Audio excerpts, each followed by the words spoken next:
တင်ဟာအခုလက်ရှိမှာစိတ်ဖိစီးမှုတွေအခက်အခဲတွေကြောင့်မွန်းကျက်နေပြီလားငါဘွားကဘာလို့ဒီလောက်တောင်ခက်ခဲနေရလဲဆိုပြီးလောကကြီးကိုအပြစ်တင်မိနေသလားတကယ်တော့တင်ကြုံတွေ့နေခဲ့ရတဲ့အဲ့ဒီနာကျင်မှုတွေဟာတင်ကိုဖျက်ဆီးဖို့လာတာမဟုတ်ပဲတင်ထက်ပိုတော်တဲ့သူဖြစ်လာဖို့ဖိတ်ခေါ်နေရပါ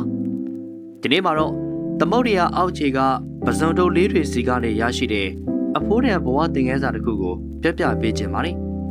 ဒီဗီဒီယိုလေးကိုအဆုံးထိကြည့်ပြီးပြီဆိုရင်တော့တင်းရဲ့အခက်အခဲတွေကိုပြုံးပြုံးလေးရင်ဆိုင်နိုင်သွားပါလိမ့်မယ်။ပဇွန်တို့ဆိုတာကနုနေတဲ့တတဝါလေးတွေပါ။ဒါပေမဲ့သူ့မှာမာကျောတဲ့အခွင့်အရေးတစ်ခုပါရှိပါတယ်။သူကြီးထွားလာတဲ့အခါမှာအဲ့ဒီမာကျောတဲ့အခွင့်အရေးကသူ့ကိုအောက်ကနေပြန်ဖိထားသလိုမျိုးဖြစ်လာပါတယ်။ပဇွန်တို့လေးတွေကအခွန်ထဲမှာကြက်ညက်ပြီးမွန်းကျက်လာတယ်။နာကျင်လာတယ်။အဲ့လိုမွန်းကျက်နာကျင်လာတဲ့အခါမှာပဇွန်တုံလေးဟာကြောက်ဆောင်တွေကြားထဲမှာသွားပုံးပါတယ်။ပြီးတော့သူ့ကိုနာကျင်စေတဲ့အခွန်အဟောင်းကြီးကိုခွာချပစ်လိုက်ပါတယ်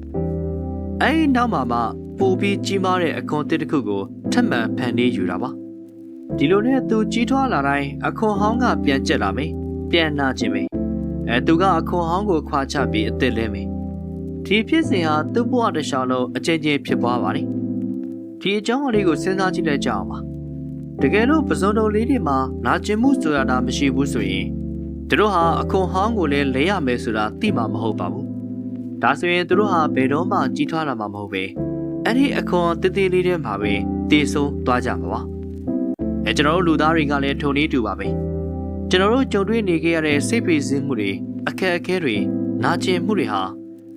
ငါတို့ရင့်ကျက်ဖို့အချိန်တန်ပြီးဆိုတဲ့အချက်ပေးတယ်လေးဖြစ်ပါလိမ့်။အခက်အခဲကိုကျေးဇူးတင်ပါအခက်အခဲရှိမှသာသင်ဟာအခွန်ဟောင်းကိုခွာချပြီးအစင်းမြင့်တဲ့သူတစ်ယောက်ဖြစ်လာမှာပါဆရာဝန်စီကိုပြေးမနေပါနဲ့စိတ်ဖိစီးမှုတွေဖြစ်တိုင်းစိတ်ငြိမ်စည်းနဲ့ဖြည့်ရှင်းနေမယ်ဆိုအဲ့ဒီဖီအားကိုအသုံးချပြီးကိုယ့်ရဲ့အရေးအချင်းကိုမြင့်တင်လိုက်ပါနာကျင်မှုကိုအခွင့်အရေးဖြစ်နေပြောင်းလဲပါပဇွန်တုံလေးဟာနာကျင်မှုကိုမကြောက်လို့သာသမုဒ္ဒရာထဲမှာတက်တန်းရှိရှိနဲ့နေနေတာပါဒါကြောင့်နောက်တစ်ခါတင်းဘွားမှာအခက်အခဲတွေကြုံလာရင်ဘာလို့ငါကြမှာဖြစ်ရတာလဲဆိုပြီးမမေးပါနဲ့ငါဘလို့ကြီးထွားရမလဲဆိုတာကိုပဲအာရုံစိုက်ပါ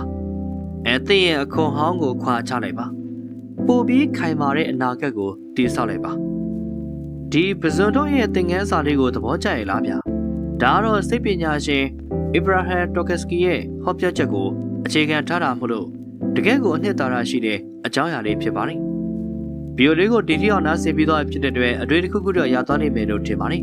ဒီထက်ပိုမိုကောင်းမွန်တဲ့အကြောင်းအရာတွေကိုကျွန်တော်ပြန်လာခဲ့ပါအောင်မယ်နောက်ဗီဒီယိုမှာပြန်လည်ဆုံတွေ့ကြပါသေးတယ်